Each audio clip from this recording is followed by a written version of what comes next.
Assalamualaikum warahmatullahi wabarakatuh. Innal hamdalillah nahmaduhu wa nasta'inuhu wa nastaghfiruh wa na'udzu billahi min syururi anfusina wa min sayyiati a'malina may yahdihillahu fala mudhillalah wa may yudhlil fala hadiyalah. Asyhadu an la ilaha illallah wahdahu la syarikalah wa asyhadu anna Muhammadan abduhu wa rasuluh la nabiyya ba'dah. Allahumma shalli ala Muhammad wa ala alihi wa sahbihi ajmain. Saudara-saudara, pada pagi hari ini kita selayaknya bersyukur karena kita berada di dalam forum lintas agama yang baru pertama kali kita adakan di Kota Malang ini. Mudah-mudahan melalui forum ini kita bisa menjalin komunikasi yang baik antar agama sehingga tidak ada perbedaan persepsi atau persepsi yang salah tentang masing-masing agama supaya tidak saling menyinggung ya. Tetapi saudara sekalian, di sini forum komunikasi ini adalah dalam rangka kita sama-sama mengkaji dalam tataran ilmiah. Nah, tataran ilmiah ini diharapkan kita sama-sama bisa memetik mana kebenaran itu ya. Nah, tentu saja di dalam dialog ini nanti kriteria ilmiah ini yang akan kita gunakan sebagai pegangan. Di mana kriteria ilmiah itu yang pertama adalah logis, ya, jadi bisa diterima oleh akal sehat. Kemudian yang kedua empiris, artinya dapat dibuktikan. Kemudian sistematis, pemikiran runut. Kemudian yang keempat objektif, tidak subjektif. Artinya kita jangan bicara berdasarkan subjektif. Subjektif seperti contohnya pokoknya. Nah, ini tidak ada di dalam kamus ilmiah. Yang kelima universal, artinya bersifat umum. Nah, kalau kita yang ada di dalam forum ini adalah berada di dalam masyarakat ilmiah, maka kita juga harus punya sikap ilmiah. Nah, sikap ilmiah ini antara lain kritis, kemudian konsekuen, kemudian juga toleran. Nah, karena itu saudara sekalian, nanti apapun kalau kita menemukan pendapat yang berbeda dengan kita, ya kita hargai pendapat itu. Artinya ini bentuk toleran dalam masyarakat ilmiah. Karena itu mohon dijaga sikap emosional subjektif tidak terjadi di sini. Kepada Bapak Moderator, terima kasih banyak untuk mengizinkan kami memulai dahulu. Juga buat teman-teman yang hadir bersama-sama di tempat ini, forum yang terhormat, saya mengucapkan terima kasih untuk kehadiran Bapak Ibu yang saya kasihi dan saya hormati, di mana boleh duduk bersama-sama, berdialog bersama-sama. Secara khusus ingin saya sampaikan bahwa untuk kami dari teman-teman pihak Kristen ini bukan pertama kali Pak kami adakan pertemuan seperti demikian. Kalau boleh saya sampaikan, sejak tahun 1996 kami telah membentuk satu forum namanya Forum Persaudaraan Sejati. Diawali bersama-sama dengan Kiai Sepuh dari NU Bapak Kiai Haji Abdurrahman Wahid, bersama-sama dengan Bapak Syafi'i Ma'arif, bersama-sama dengan Bapak Nurholis Majid, bersama-sama dengan beberapa pemimpin Kristen di Batu, yaitu ayah saya, Bapak Pendeta Dr. Petrus Octavianus. Kami bersama-sama membentuk Forum Persaudaraan Sejati, di mana kami telah mengadakan pertemuan beberapa kali. Kami pernah mengadakan pertemuan di Kota Batu di tempat kampus kami di Batu, Jalan Indragiri nomor 5 di depan Hotel Orchid. Kalau Bapak Ibu sempat ke Batu, kami pernah mengundang, dan Bapak Nurholis Majid pernah datang ke tempat kami. Bapak Kiai Haji Hasyim Musadi pernah datang ke tempat kami. Bapak Dr. Amin Rais pernah datang. Bapak Syafi'i Ma'arif pernah datang di tempat kami dan berdialog juga dengan Pak Samuel Koto dari DPR. Dan saya merasa pertemuan-pertemuan itu sangat baik. Karena itu pada waktu saya diundang untuk hadir dalam pertemuan Forum Arimatea ini, saya merasa ini satu kehormatan khusus Maka satu keterbukaan, satu dialog yang menarik antara kita untuk saling menghargai dan melihat di mana ketidakmengertian kami terhadap yang lain, di mana keraguan-keraguan kami terhadap pemahaman yang lain bisa dimengerti, tidak harus diimani dan tidak harus dipercayai, tetapi cukup dilihat, oh itu ciri khas dari mereka, oh itu ciri khas dari kami. Sehingga kami bisa melihat dan menghargai. Dan itulah telah kami lakukan lebih dari 10 kali dalam pertemuan-pertemuan kami. Tadi saya bilang sama Bapak Moderator, satu saat mungkin saya mau undang buat dibatu di tempat saya. Bisa kita berdialog seperti ini juga, saya senang. Sehingga kita bisa bersama-sama berdialog. Mungkin ini sedikit introduksi atau sedikit perkenalan kita di tempat ini. Sebelum nanti Bapak Dr. Stefri Umitang akan lebih detail menjelaskan, saya ingin berbicara secara umum, secara mendasar, secara terbuka. Sejauh yang saya mengerti tentang agama, agama itu kita bisa klasifikasikan di dalam 2 kelompok besar. Pertama adalah kelompok yang dikenal dengan kelompok agama wahyu, pengilhaman, agama yang mendapat ilham di mana Allah berbicara kepada nabi-nabinya. Melalui nabi-nabinya, nabi itu berbicara kepada umatnya. Itu agama wahyu. Yang kedua itu adalah agama non-wahyu, di mana para pemimpin agamanya itu berusaha belajar menemukan siapa Allah dan menguraikan dan menuliskan. Itu agama yang dikenal dengan agama non-wahyu. Di dalam karakter yang kedua, agama itu bisa dibagi menjadi 3 kelompok secara besar. Dibagi dalam 3 kelompok besar. Yang pertama, agama itu dikenal dengan agama pengajaran. Agama pengajaran itu para nabinya atau pemimpin agamanya itu menemukan pengajaran-pengajaran, memberikan nilai-nilai pengajaran yang sangat luhur, sangat tinggi, sangat mulia. Nah, pengajaran agama, kebanyakan agama non-wahyu ini adalah agama-agama pengajaran. Nah, nilai-nilai pengajaran ini sangat baik, sangat sempurna. Dan yang menarik, di dalam agama-agama pengajaran, pengajarannya baik, luar biasa, tetapi manusia, dalam keterbatasan manusia mudah-mudahan dapat melaksanakan seluruh ajaran agamanya secara sempurna. Dan itu kerinduan, merupakan motivasi dasar, merupakan kekuatan dasar daripada mereka untuk melaksanakan itu. Maka lahirlah kekuatan agama itu. Yang kedua adalah agama-agama yang bersifat kekuatan hukum di dalamnya.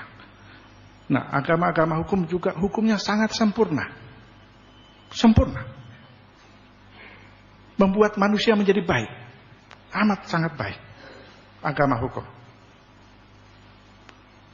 Dan para nabi atau para pengajarnya mengajarkan kepada umatnya supaya mereka taat dan melaksanakan secara hati-hati, secara sempurna, dan menghargai hukum itu secara baik. Memang hukum ini sempurna dan manusia berusaha dalam keterbatasan manusia. Maka manusia mengatakan, mudah-mudahan aku dapat melaksanakan agamaku secara, hukum agamaku secara sempurna.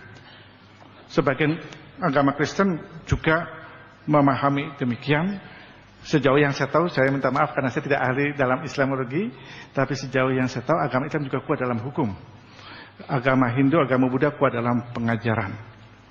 Agama Kristen juga kuat dalam hukum. Tetapi agama ketiga yang merupakan apa yang kami percayai ialah yang kami sebut dengan agama anugerah. Anugerah artinya bagaimana Allah memberikan anugerahnya secara khusus kepada para pengikutnya, sehingga mereka melakukan semua dalam ketergantungan anugerah Allah, bukan ketergantungan kepada kekuatan manusia. Itu kekuatan dia memberikan dirinya bergantung kepada Allah sehingga Allah memampukan. Itu pemahaman yang ada di dalam kekristenan. Nah, karakter yang ketiga yang kita lihat di dalam agama pengajaran itu bersifat defensif, diam di tempat, dia membangun kekuatan ke dalam. Sedangkan agama wahyu itu mempunyai sifat misioner. Maka karena mempunyai sifat misioner, maka dia membangun ke depan, ingin mencapai ke depan. Dan secara menarik, saya bukan katakan kebetulan, secara menarik, agama Kristen dianggap agama wahyu, agama Islam atau orang Muslim, agamanya juga agama yang wahyu, di mana kedua-duanya ini mempunyai sifat yang sama, merupakan agama yang misioner, yang mempunyai kekuatan bersama-sama untuk mengembangkan diri. Nah, di dalam proses pengembangan diri ini, kedua agama ini proses pengembangan diri, kemungkinan akan bertemu di satu tempat. Dan pertemuan ini bisa melahirkan dua hal. Saya senang tadi Pak Moderator menyampaikan kita perlu menghargai. Karena pertemuan ini melahirkan dua hal menarik. Bisa menjadi bangunan konstruktif, tapi bisa menjadi bangunan destruktif. Baik dari pihak Kristen, itu ada Kristen yang, ya harus kita akui di dalam Kristen itu ada kelompok yang fundamentalis di dalam Kristen, ada kelompok yang moderat di dalam Kristen, ada kelompok yang relatif liberal di dalam kekristenan. Saya tidak kuasai tentang Muslim, tapi saya diskusi dengan beberapa teman, saya temukan bahwa di dalam Muslim pun ada 5 kelompok besar sejauh yang saya tahu. Karena saya sangat minim pengetahuan saya tentang agama Islam, jadi saya minta maaf. Tapi setahu yang saya tahu ada 5 kelompok besar.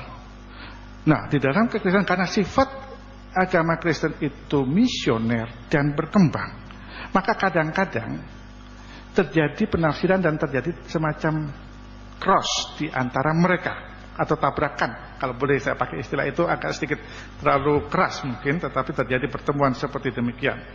Nah, pertemuan inilah yang seringkali menimbulkan penafsiran dan pemahaman yang berbeda. Mohon maaf Pak Ya. Aman, waktunya 20 menit, Ya. jadi tinggal 10 menit. Ya, saya ingin memberikan landasan sementara. Nanti Pak Stefri akan memberikan pemahaman teologianya. Oh, iya. Kemudian nanti kalau perlu berdiskusi baru kami menjawab. Kira-kira gitu.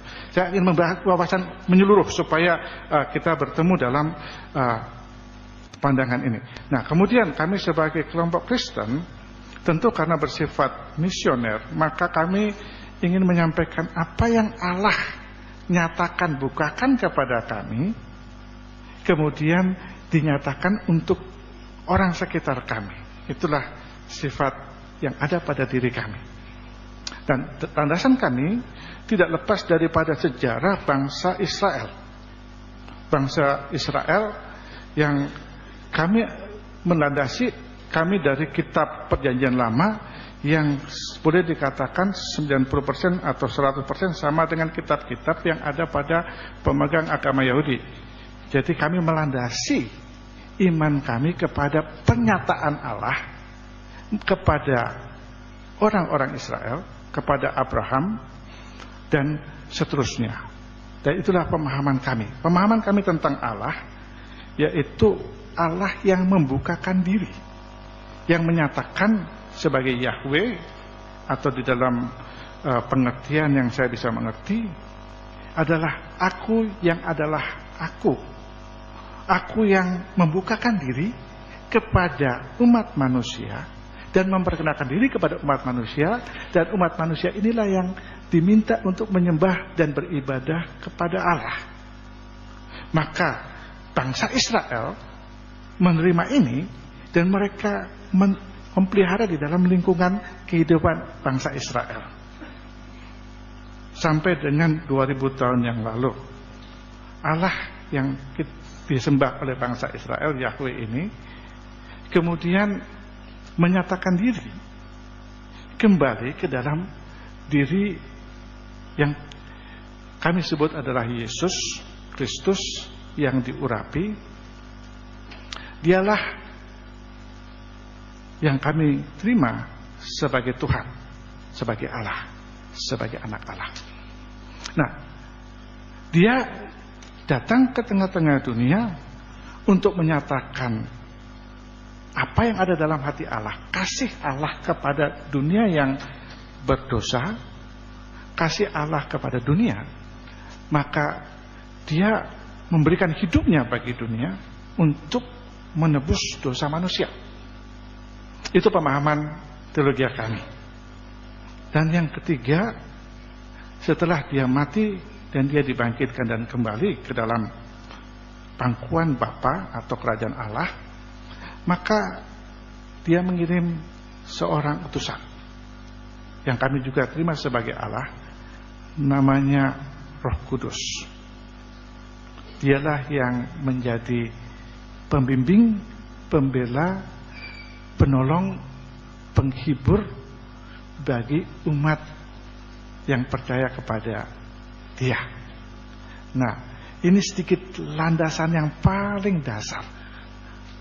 Saya mengawali dalam rangka meneruskan pembicaraan Dr. Roland Octavianus. Sudah memberikan overview, pandangan secara luas, dan sebagaimana yang diagendakan oleh panitia, kami lebih memfokuskan lagi untuk membahas tentang kealahan Yesus. Saya mengawali dengan presuposisi bahwa kealahan Yesus itu tidak bergantung pada pengakuan orang. Orang Kristen mengaku dia Allah atau tidak mengakui dia sebagai Allah, dia tetap Allah.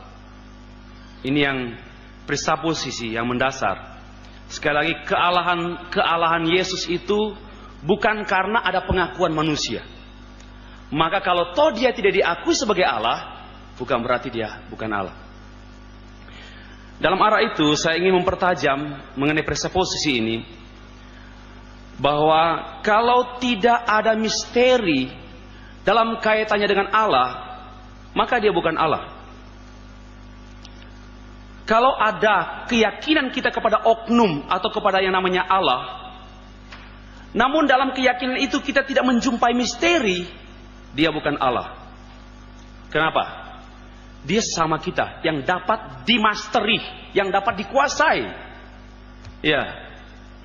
Kalau sesuatu yang kita tidak bisa kita kuasai, dia menjadi Allah. Dan dia adalah Allah. Saya baru sempat mengajar program S2. Saya sampaikan begini. Kita bersyukur oleh karena Allah menciptakan manusia menjadi Allah. Yaitu menjadi Allah bagi ciptaan yang lain. Bagi tumbuh-tumbuhan, bagi pohon, bagi hewan. Kita menjadi Allah bagi mereka. Maka itu jangan memberhalakan pohon dan hewan. Konsepnya itu. Masih dalam arah presuposisi, kami mempunyai keyakinan bahwa Allah pada satu sisi adalah misteri, namun pada sisi lain adalah Allah yang menyatakan diri. Itu yang kami ambil dari salah satu kitab Ulangan pasal 29 ayat 29, bahwa hal-hal yang dinyatakan itu bagi manusia, tetapi hal-hal yang tidak dinyatakan itu bagi Allah.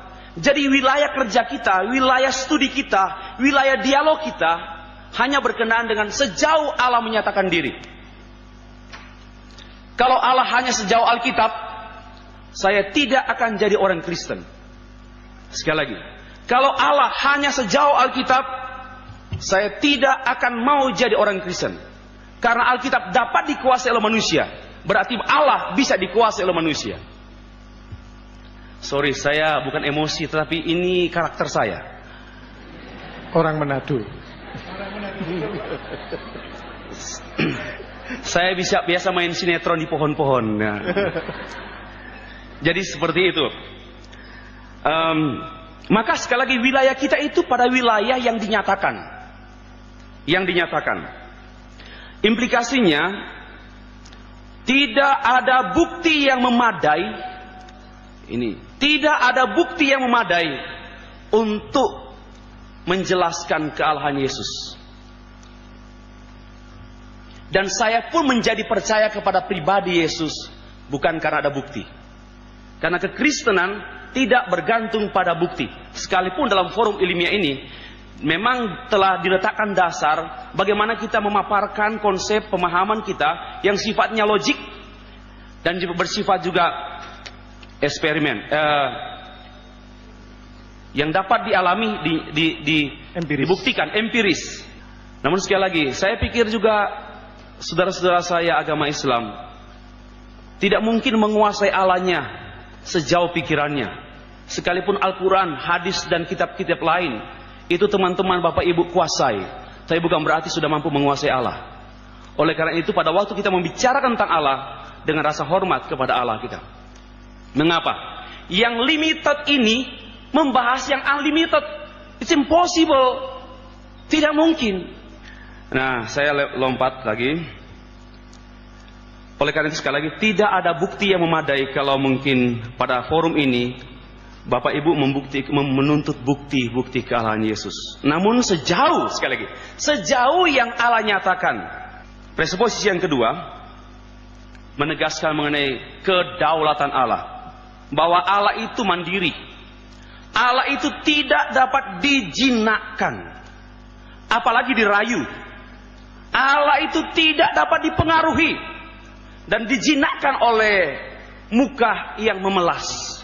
Tidak, Allah tidak langsung bereaksi emosional terhadap orang yang menangis di depan dia.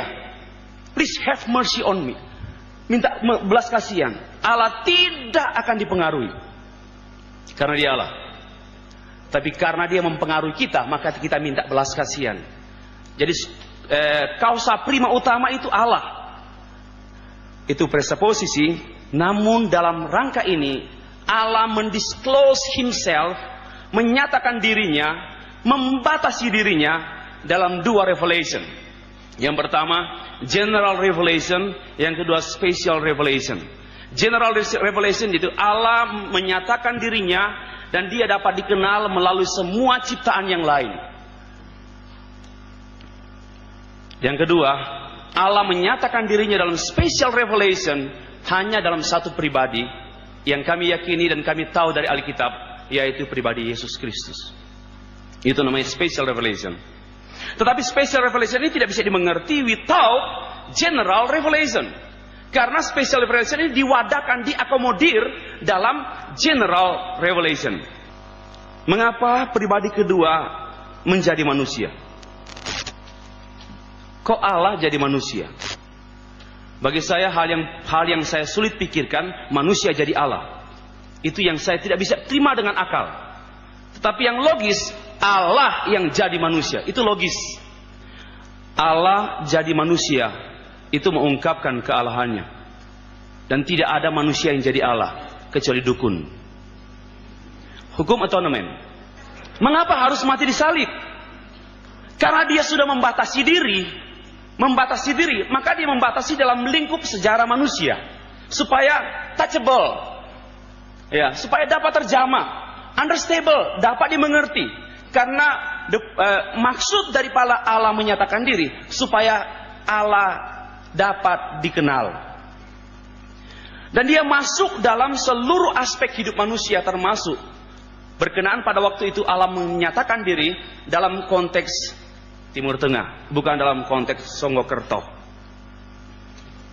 Dan tuntutannya seperti yang sudah diulas, disampaikan oleh Dr. Roland Octavianus, oleh karena the sinful nature of human being, oleh karena keberdosaan manusia yang membuat Allah membatasi dirinya.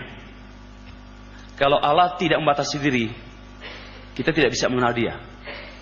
Yang berikut, dalam rangka Allah mendamaikan dirinya dengan manusia yang telah berdosa, Allah membatasi dirinya. Mungkin bahasa orang tua, telan ludah pada waktu melihat anak nakal. Tahan. Allah membatasi diri. Dalam rangka ini, pada semua harus dilihat bahwa Allah lah yang memprakarsai, Allah lah yang berinisiatif. Kemudian, berikan buktilah sedikit saja tentang bukti-bukti kealahan Yesus. Saya akan memberitahukan beberapa hal yang Bapak Ibu sudah tahu. Kembali kepada presupposisi saya, hanya sejauh yang Allah nyatakan. Yang pertama, semua yang diperankan oleh Yesus yang tercatat dalam Alkitab itu sudah dinubuatkan, sudah dibicarakan bahwa Dia akan datang, dan semua yang diperankan oleh Yesus itu sesuai dengan nubuatan. Itu semua sesuai. Maka ini bicara soal keunikan. Kemudian yang kedua, virgin birth. Dia lahir dari seorang perawan, Maria. Karena memang Allah membatasi dirinya. Ini bagaimana mungkin Allah yang adalah akbar, yang besar, yang agung itu kok bisa menggunakan kandungan seorang namanya Maria? Bagaimana mungkin? Tapi saya lebih mudah berpikir. Sekali lagi, yang sulit saya memikirkan bagaimana kandungan Maria menjadi Allah. Bagaimana kandungan perempuan biasa menjadi Allah. Itu sulit. Dan itu tidak masuk akal. Kecuali di akal-akal. Namun yang dapat diterima, yaitu Allah bisa jadi apa saja. Namun Allah tidak jadi-jadian. Karena Dia Allah. Dan virgin birth, kelahiran dari seorang perawan Maria, tanpa ada hubungan alami, tanpa ada hubungan dengan suami, dia mengandung. Because the Holy Spirit, ya, pribadi ketiga Allah Tritunggal yang kami yakini, Dialah yang mengerjakan benih ilahi itu di dalam kandungan Maria. Memang ini tidak masuk akal, tetapi menurut kami ini melampaui akal. Di dalam kekristenan hanya ada logis, ya, melampaui logis, dan translogis. Yang berubah bukan Allah, tapi saya yang berubah untuk memikirkan Allah. Jangan berubah doktrinmu. Kami yang berubah terhadap doktrin kami. Itu transrasional, bukan irasional. There is no irrational in Christian doctrine. There is no irrational in Christian faith. Tidak ada yang irasional. Semuanya rasional atau irrasional, melampaui akal, tidak dapat ditampung oleh akal yang sempit, atau transrasional. Kitalah yang berubah, bukan doktrin yang berubah, bukan objek keyakinan kita yang berubah. Kemudian the virgin birth itu sudah. Yang kemudian heavenly saying, satu pernyataan ilahi pada waktu Yesus dibaptis, memenuhi semua hukum yang ada di konteks agama Yahudi. Ada heavenly saying, inilah anakku yang kukasihi, kepadanya lah aku berkenan. Ini singkat-singkat saja. Yang ketiga, sepanjang kehidupannya Dia hidup menderita, dan klimaksnya di kayu salib. Dan kematiannya di kayu salib itu bukan dalam rangka kematian Allahnya, tetapi dalam rangka menebus. Dia membatasi diri, dan klimaks pembatasan diri Allah itu pada waktu disalib dalam rangka mengganti. Ini ada hukum atonement, ada hukum penebusan. Saya pikir tidak ada waktu untuk menjelaskan itu. Sekali lagi, itu semua 12 SKS. Kemudian Dia mati dan Dia bangkit, karena Dia memiliki hidup dari dirinya sendiri. Dia mati, dan memang sungguh-sungguh mati, bukan pura-pura mati. Dan Dia juga bangkit. Ini sebagai dasar untuk keyakinan orang percaya mengenai kebangkitan orang percaya. Itu yang kebangkitan dan kenaikan. Setelah Dia bangkit, Dia naik ke sorga dalam rangka mempersiapkan tempat. Itu yang kami yakini. Ini sederhana saja. Kalau mau lihat uraian teologis dan filosofis, itu butuh waktu. Sekali lagi, Dia pergi mempersiapkan tempat untuk kita yang percaya. The last one, kami yakin He will come again. Dia akan datang lagi untuk menjemput kami yang percaya. Saya tidak mengatakan kita yang percaya. Sekali lagi, saya tidak memprovokasi. Kami yang percaya. Dan kami juga tidak memonopoli. Nah, saudara-saudara yang dikasih Tuhan, terakhir saya jelaskan bahwa tidak ada seorang historian, seorang ahli sejarah yang bisa membuktikan cacat celahnya barang satu saja dari pribadi Yesus. Itulah yang mengungkapkan tentang kealahannya. Tidak ada cacat sedikit pun, tidak ada tindak kriminal dan tidak ada tindakan amoral yang diperankan, dan belum ada seorang ahli sejarah yang mencatat mengenai hal ini. Sampai di sini uraian saya kembalikan kepada moderator. Terima kasih. Terima kasih. Berikutnya saudara sekalian, kita akan mendengarkan paparan dari pihak Muslim. Yang pertama Pak Ramli yang akan saya beri kesempatan. Waktunya adalah 20 menit. Assalamualaikum warahmatullahi wabarakatuh. Alhamdulillahilladzi arsala rasulahu bil huda wa dinil haqq liyuzhirahu 'ala ad-dini kullih walau karihal musyrikun. Asyhadu an la ilaha illallah wahdahu la syarikalah wa asyhadu anna Muhammadan 'abduhu wa rasuluhu la nabiyya ba'dah. Allahumma shalli 'ala Muhammad wa 'ala alihi wa sahbihi wa man tabi'ahu ila yaumiddin. Amma ba'd.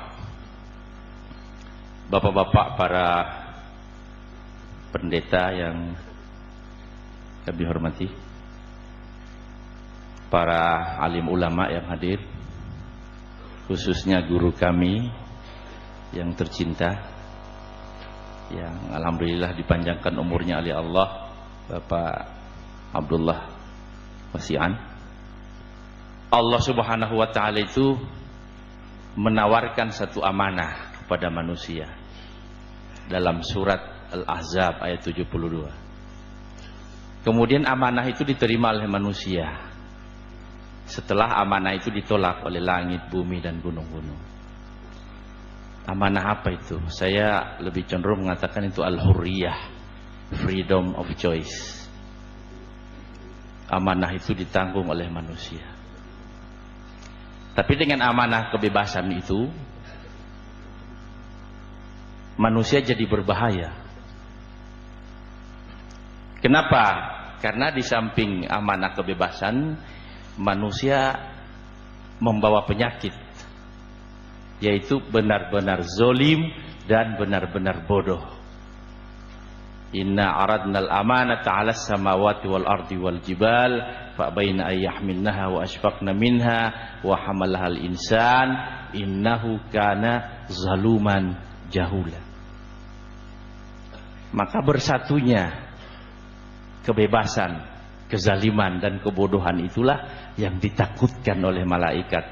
Makanya pada saat Allah menawarkan proyek pembuatan manusia, malaikat protes. Qalu ataj'alu fiha may yufsidu fiha wa yasfikud dima. Ya Allah, apakah Engkau akan ciptakan makhluk yang akan membuat kerusakan di bumi dan menumpahkan darah? Kalau Engkau hanya ingin dipuja-puji, ditasbihi dan sebagainya, kan cukup kami. Tapi Allah walaupun maha kuasa, tapi tidak mendekati segala persoalan pakai kekuasaan. Allah pendekatannya pakai ilmu. Maka jawaban Allah bukan inni aqdiru ma la taqdirun, tetapi inni a'lamu ma la ta'lamun. Udah diam kau, aku lebih tahu dari kau. Maka kebebasan tetap diberikan oleh Allah Subhanahu wa taala. Makanya Allah menyatakan la ikraha fid din. Tetapi kezaliman dan kebodohannya diobati. Qad tabayyana ar-rusydu minal ghayy. Yang benar sudah jelas dari yang tidak benar. Nah, untuk menjelaskan kebenaran dan ketidakbenaran itu butuh guru. Maka dikirimlah oleh Allah 124.000 nabi dan rasul untuk menjadi guru. Tugasnya apa? Litukhrijan nasa minaz zulumati ilan nur. Untuk mengeluarkan manusia dari kezaliman, dari kebodohan menuju alam yang terang benderang. Guru yang pertama adalah Nabi Adam alaihissalam. Guru yang terakhir adalah Rasulullah Muhammad sallallahu alaihi wasallam. Sebelum Nabi Muhammad sallallahu alaihi wasallam ada Yesus, Nabi Isa alaihissalam. Semua membawa kebenaran. Kebenaran yang dibawa oleh para nabi itu, itulah al-Islam. Inna dina indallahil Islam. Jadi Yesus Muslim. Dia membawa agama Islam. Dan saya sedang menulis buku, mudah-mudahan sebelum bulan puasa sudah terbit, Yesus, Nabi Isa itu Muslim. Mengapa Anda berbeda? Muslim dia. Dia bawa kebenaran. Tetapi kebenaran yang dibawakan oleh Yesus itu belum sempurna, Pak Pendeta. Belum. Coba kita baca di dalam kitab Yohanes pasal 16. Namun benar yang kukatakan ini kepadamu. Pasal 16 ayat 7 dan seterusnya. Adalah lebih berguna bagi kamu jika aku pergi. Sebab jikalau aku tidak pergi, penghibur itu tidak akan datang kepadamu. Tetapi jika aku pergi, aku akan mengutus dia kepadamu. Dan kalau ia datang, ia akan mengisapkan dunia akan dosa, kebenaran, dan penghakiman. Akan dosa, karena mereka tetap tidak percaya kepadaku. Akan kebenaran, karena aku pergi kepada Bapa, dan kamu tidak melihat aku lagi. Akan penghakiman, karena penguasa dunia ini telah dihukum. Masih banyak yang harus kukatakan kepadamu, tetapi sekarang kamu belum dapat menanggungnya. Tetapi apabila ia datang, yaitu roh kebenaran, ia akan memimpin kamu ke dalam seluruh kebenaran. Sebab ia tidak akan berkata-kata dari dirinya sendiri, tetapi segala sesuatu yang didengarnya, itulah yang dikatakannya, dan ia akan memberitakan kepadamu hal-hal yang akan datang. Jadi segitu hebatnya Yesus, belum seluruh kebenaran yang diajarkan, Pak. Masih 1/3 atau 2/3 kebenaran lah barangkali. Nah tadi Bapak mengatakan itu kebenaran dari Tuhan, benar. Tapi baru 2/3 kebenaran. Kita masih nunggu, ya waktu itu masih nunggu. Siapa yang membawa 1/3-nya lagi? Nah itulah Rasulullah Muhammad sallallahu alaihi wasallam.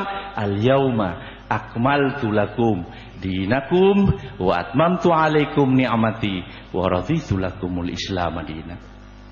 Kebenaran apa yang dibawa oleh Nabi Isa alaihi salam? Ternyata kebenaran Islam.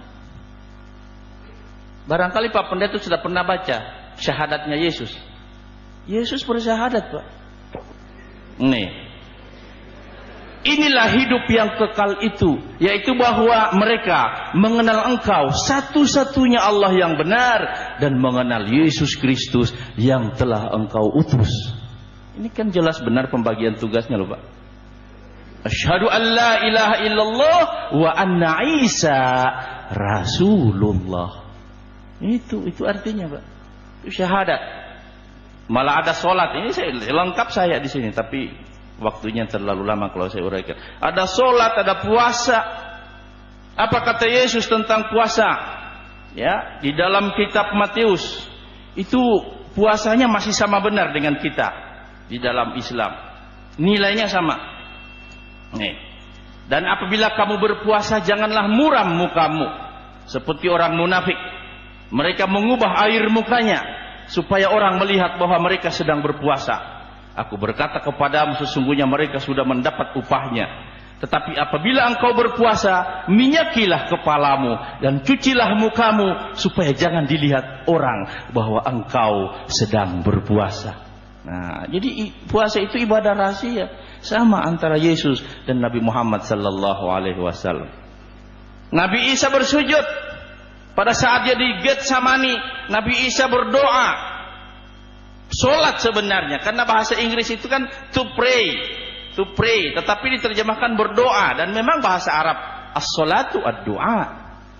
Tetapi untuk menghindarkan kesamaan dan akar-akar Islami di dalam ajaran Nabi Isa, maka cuman disebut bersujud. Padahal itu solat itu solat. Karena Nabi Isa disuruh oleh Allah untuk solat. Jadi struktur ajarannya sama dengan kita, Pak. Sama dengan Islam. Karena Nabi Isa itu membawa al-Islam.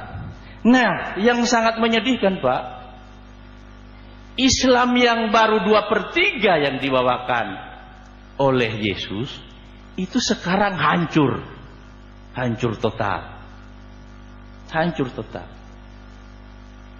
Saya alhamdulillah dengan Pak Diki dan teman-teman sebulan lalu baru pulang dari 4 negara Eropa, dari Belanda, Jerman, Prancis, dan Belgia. Kita wawancarai orang-orang pakar di sana. Kenapa mereka meninggalkan Kristen? Why did you convert your religion to Islam, from Christianity to Islam? Apa jawab mereka? I have made the comparative study between the Holy Quran and the Bible. And after studying the Bible, make me confused and more confused. Because the concept of the God in the Bible is ambivalent. Ya, itu kata mereka. Saya salinkan bahasanya. In one hand, ya, di satu sisi katanya di dalam kitab Ulangan. In one hand, Moses said, ya, Yesus Nabi Musa mengatakan, "Hear, O Israel, our God is Allah and the God is only one." Itu dia bilang, Tuhan itu Allah kita dan Tuhan itu esa. And also Jesus said, dan juga Tuhan Yesus katanya, Yesus mengatakan, mereka nggak bilang Tuhan lagi. Yesus mengatakan, waktu ditanya orang tentang masalah ketuhanan pada kitab Markus pasal 12 ayat 29, Yesus ditanya, hukum manakah yang paling utama? Jawab Yesus, hukum yang terutama ialah, dengarlah hai orang Israel, Tuhan Allah kita, Tuhan itu esa. Itu tauhid, itu ajaran Islam. Tetapi kenapa kok nyelonong ke sini ajaran yang bukan ajaran Islam, dan ini ajaran yang merusak, yaitu kitab Matius pasal 28 ayat 19. Kitab Matius pasal 28 ayat 19. Apa ayatnya? Dengarlah apa itu? Yesus mendekati mereka dan berkata, kepadaku telah diberikan segala kuasa di surga dan di bumi. Karena itu pergilah, jadikanlah semua bangsa muridku dan baptislah mereka dalam nama Bapa dan Anak dan Roh Kudus. Jadi Tuhan yang Maha Esa sudah jadi 3. Dan ini setelah kami teliti, ini ayat tambahan belakangan. Ini ayat palsu. Tambah lagi di dalam kitab Markus, ayat yang paling terakhir, ini juga terbukti palsu. Dan sampai sekarang bisa dibuktikan kepalsuannya. Kalau perlu Pak Pendeta kami minta membuktikan ayatnya itu benar apa tidak. Bunyinya begini. Pergilah ke seluruh dunia, beritakanlah Injil kepada segala makhluk. Siapa yang percaya dan dibaptis akan diselamatkan, tapi siapa yang tidak percaya akan dihukum. Tanda-tanda ini akan menyertai orang-orang percaya. Mereka akan mengusir setan-setan demi namaku, dan akan berbicara dalam bahasa-bahasa yang baru bagi mereka. Mereka akan memegang ular, dan sekalipun mereka minum racun maut, mereka tidak akan mendapat celaka. Mereka akan meletakkan tangannya atas orang-orang sakit, dan orang itu akan sembuh. Ini sudah dibuktikan oleh 10.000 pendeta di Senayan. Ternyata mereka bergandengan tangan mengobatin Gus Dur. Ternyata habis diobatin Gus Dur masuk rumah sakit, Pak.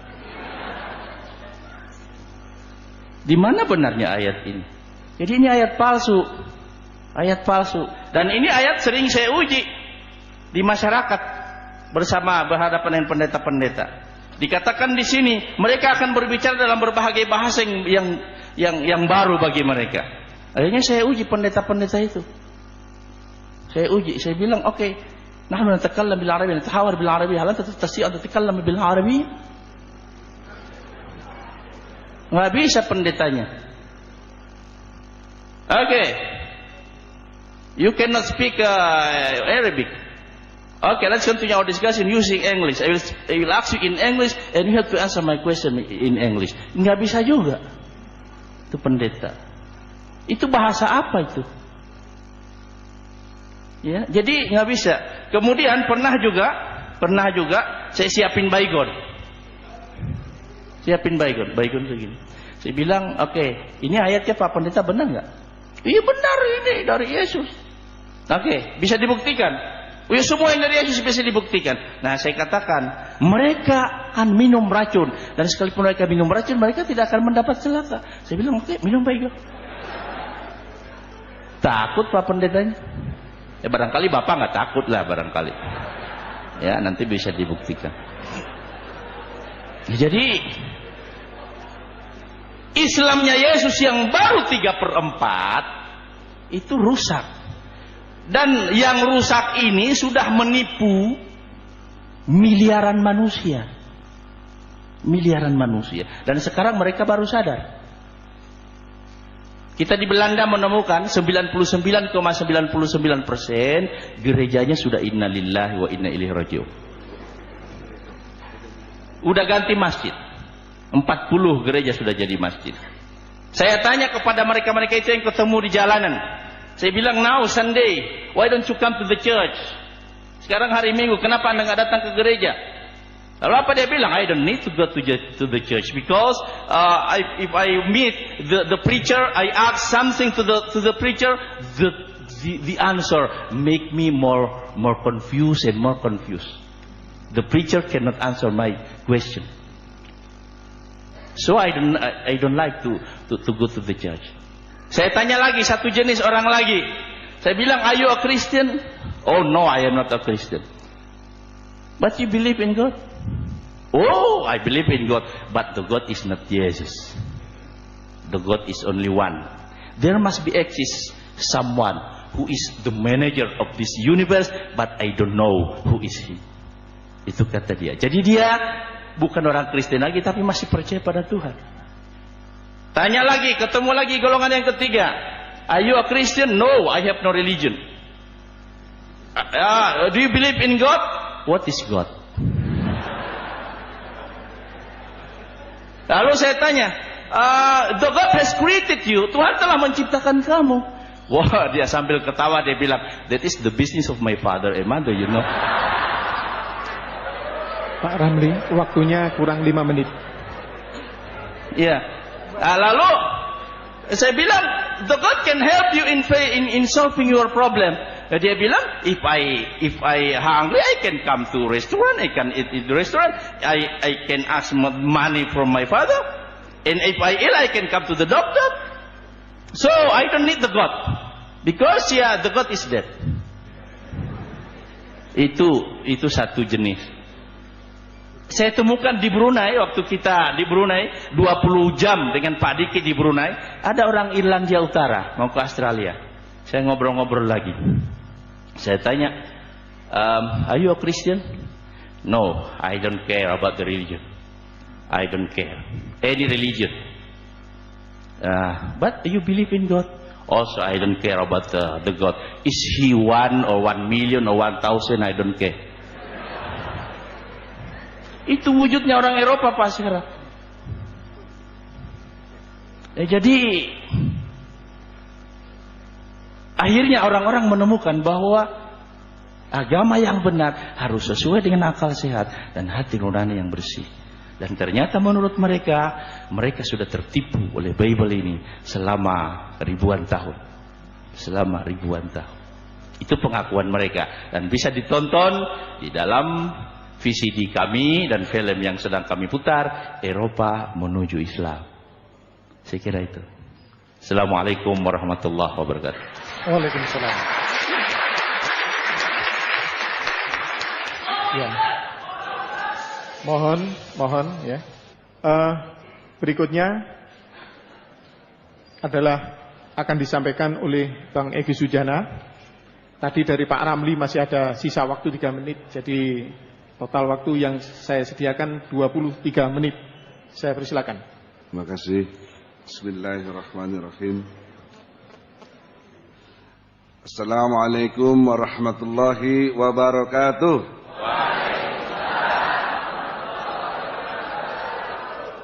Kita bersyukur kepada Allah atas takdirnya bisa ada dialog seperti ini.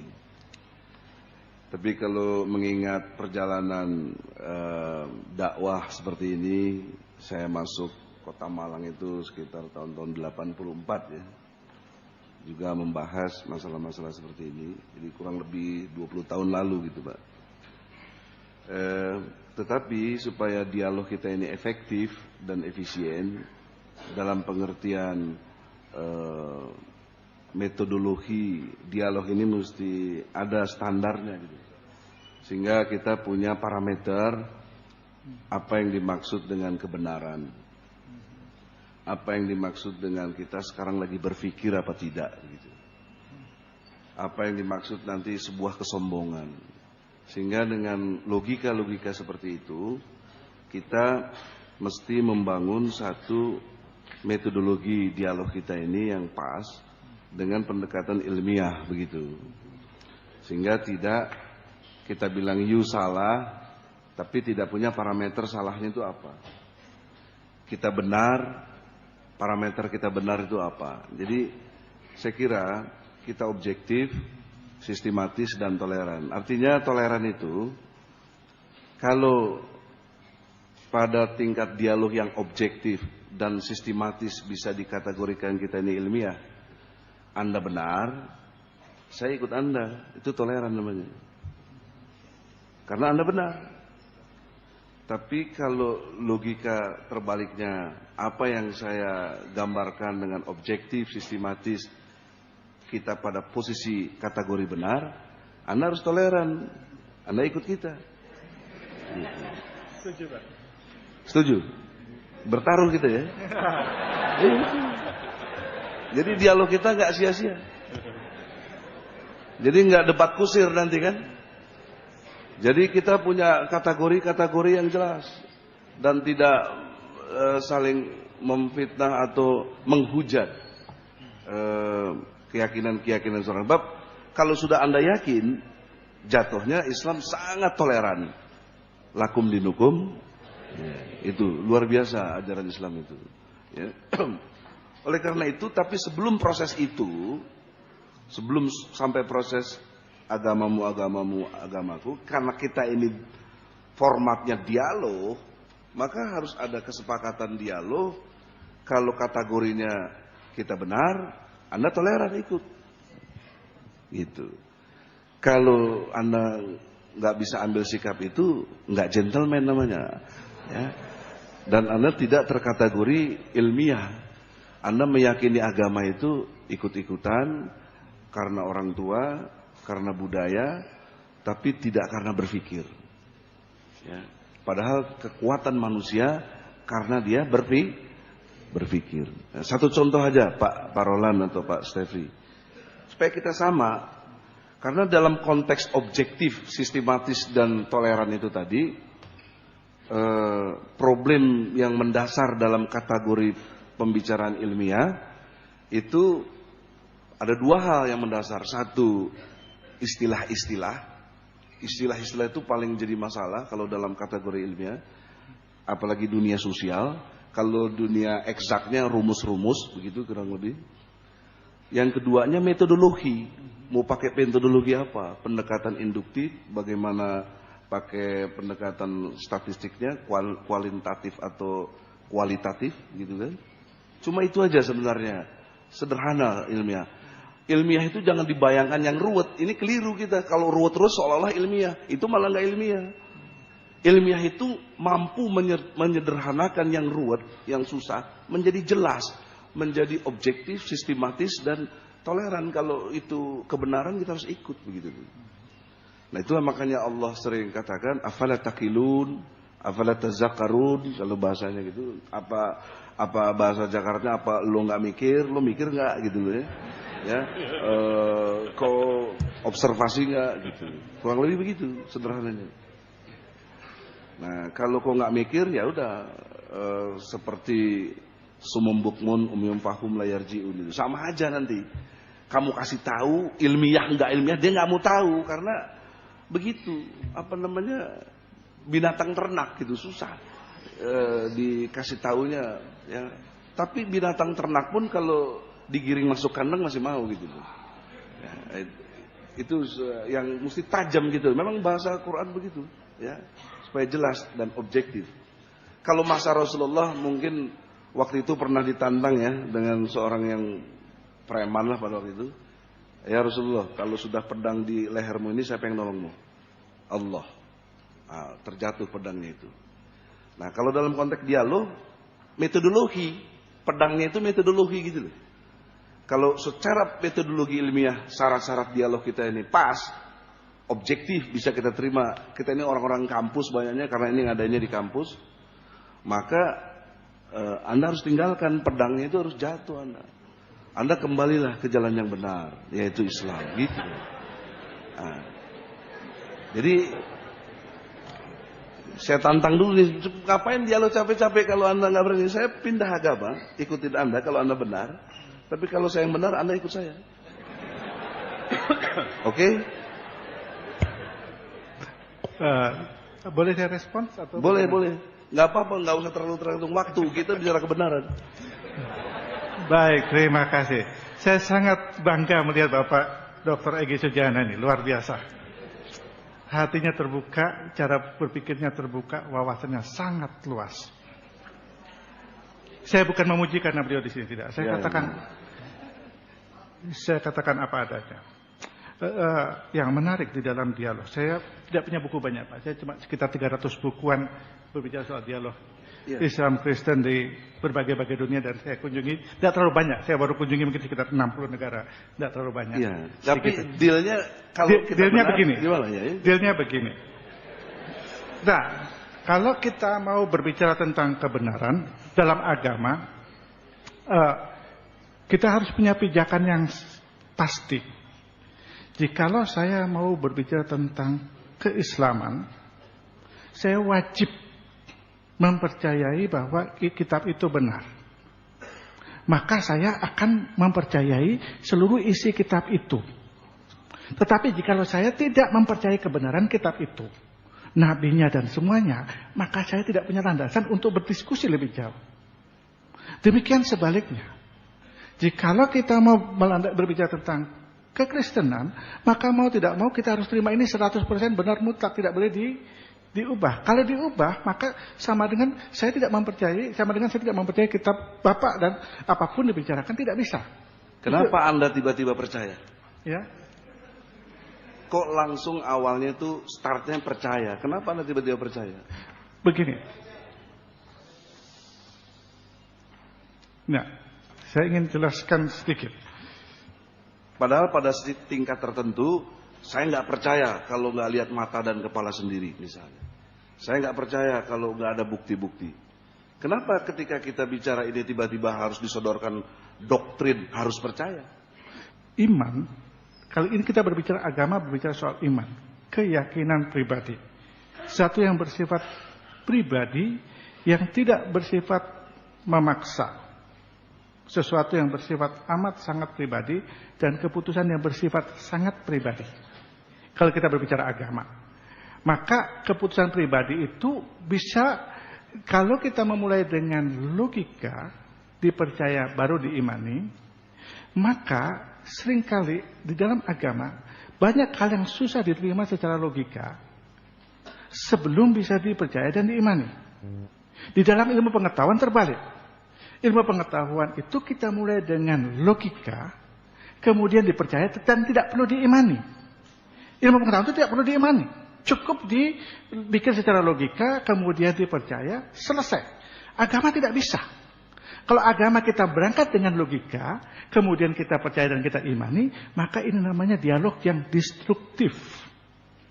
Kalau itu yang bersifat konstruktif, adalah dialog yang dibangun berdasarkan apa yang dipercaya. Kalau saya berbicara soal Islam, saya harus duduk dan mempelajari kitab Islam, Al-Quran dan semua pengajaran.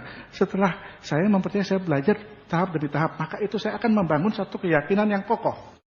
Jikalau itu dibangun berdasarkan logika, maka ada dua kemungkinan. Kalau kita paksakan dengan logika, karena agama, banyak bagian daripada agama tidak bisa terselesaikan dengan kemampuan logika manusia. Banyak yang tidak bisa. Kalau kita paksakan, pasti tidak bisa.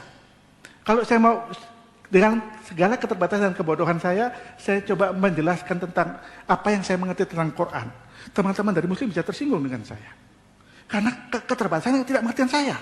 Kemudian saya membahas itu, teman-teman Muslim bisa marah sama saya.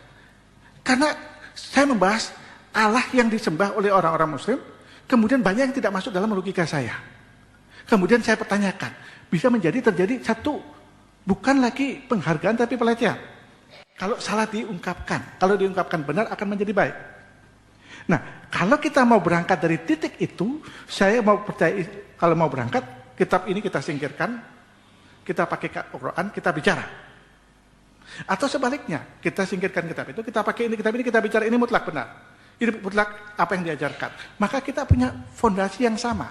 Tapi kalau pada waktu kita membangun untuk perbandingan, maka kita harus rela terbuka bahwa ada yang tidak bisa saya komplement atau pahami secara menyeluruh, ada yang saya bisa paham sebatas kemampuan horizontal. Karena kita berbicara agama, berbicara satu yang bersifat vertikal. Di mana kevertikalan antara Allah dan manusia, kita temukan banyak lubang atau banyak ketidakmampuan kita memahami yang vertikal itu. Itu kira-kira Pak Egi, sedikit tanggapan saya. Saya kira supaya dinamis. Iya. Soal waktu Pak Moderator, ini kebenaran. Jadi saya kira harus sedikit lah, penting dinamis gitu ya. Begini Pak Roland, Pak Edi, saya bisa tanggapi kan saya lain agak berbeda sedikit boleh, aja. boleh. Saya pikir kalau iman kita berubah oleh karena dialog seperti ini terlalu gampang sekali. Nilai bobot kebenaran diperoleh dalam waktu sejenak, padahal yang kita imani itu sudah belajar terlalu nilainya sangat low, sangat rendah. Yang kedua, mari kita melihat sesama kita dalam perspektif historis, biblical, teologis, dan filosofis. Dan saya ingin mengangkat, saya pikir konsep-konsep yang keliru tentang Kristen, oleh karena Bapak Ibu mengambil sumber yang tidak valid. Ambil kepada kelompok liberal. Di Eropa pengaruh sekularisasi, jangan jadikan pijakan, itu mereka bukan Kristen.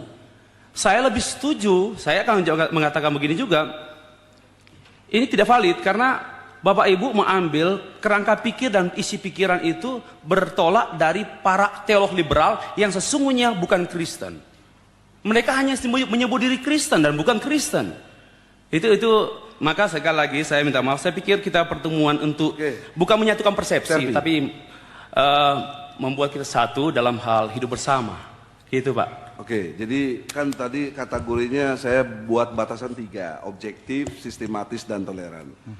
Ternyata mentalitas teman-teman, ya, kita anggap juga saudara-saudara sebangsa dan setanah air. Ya, kalau yang di sini banyak seiman, seislam. Sikap toleran itu memang ternyata susah. Nanti implikasinya bernegara, berdemokrasi segala macam jadi susah. Karena kayak sekarang presiden nggak mau ngaku kalah gitu loh, padahal sudah kalah begitu. Nah, tapi nggak apa-apa, kita nggak usah terlalu memaksakan seperti Anda, saya setuju. Jadi kita objektif saja dulu dan sistematis. Nanti apakah mau toleran, itu hati nurani kita masing-masing lah ya, pilihannya. Oke. Tapi yang jelas saya sudah ajukan gagasan benar-benar serius dialog kita. Jadi bukan nilainya rendah, Pak Steresbi, bukan karena waktu singkat, bukan, tapi akal. Yang namanya hidayah itu tiba-tiba. Hidayah itu bisa datang kapan saja, tidak menunggu proses waktu lama. Ya, itu di dalam pengertian yang kita pahami, kalau hidayah itu adalah persepsi. Dalam konteks ilmiah itu persepsi. Jadi hasil dialog, meskipun singkat, tapi mendatangkan pencerahan, mendatangkan satu kejelasan yang kita bahas, itu namanya kita dapat hidayah dalam dialog ini. Gitu maksudnya, itu namanya hidayah. Hidayah itu kan petunjuk.